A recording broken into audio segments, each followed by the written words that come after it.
the more I spend in the economy, both as an analyst and actually as a participant, the more I realize that so much of this is psychological, that if people believe things will be better, they will be better.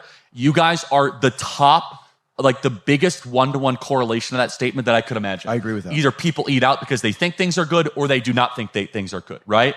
And so I would say that the more that we can cheerlead the economy, the better. And the more that we can say that it's good, the more that it will be good. I would much rather be the United States than continental Europe right now. I would much rather be the United States than a lot of these other countries.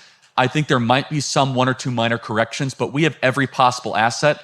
I think that we're going to see better energy prices. I think we're going to see more capital deployment. Also, guys, if you're going to go to more, if you guys are going to be building more, whatever it is, convection ovens, whatever it is, there's 100% depreciation coming back in the tax code here, which is huge. And heavy machinery discounts. I don't know how that applies to your businesses, but I imagine it's pretty good, right? And so eventually you're going to see this thing pop where there are so many incentives based on this latest tax bill that I think will be enormously positive.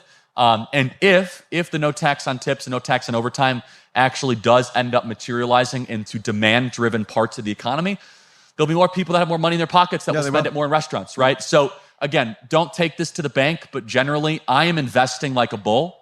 Especially a long-term bull, a 5-10-year long-term optimist. I think that we have such incredible assets. And the last thing is, like, I talk to entrepreneurs, they still are in growth mode. They're in problem-solving mode.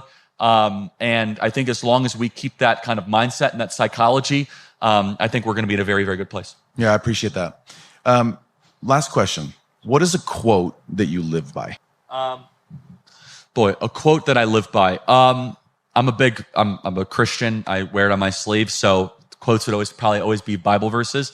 I'll give you two. One is actually not in the Bible. It's more mythological. And one is actually in the Bible. The first is not in the Bible. It's "This too shall pass," which was actually, people think it's in the Bible. It's not. But it's King Solomon's phrase, which is really amazing when you think about it, because it's good no matter what season of life that you're in. If you're going through the worst of times, this too shall pass. And things are going to get better. If you're going through the best of times, though, it's really humbling. This too shall pass and this will fade away, because this will not last forever. So I love that. And they don't.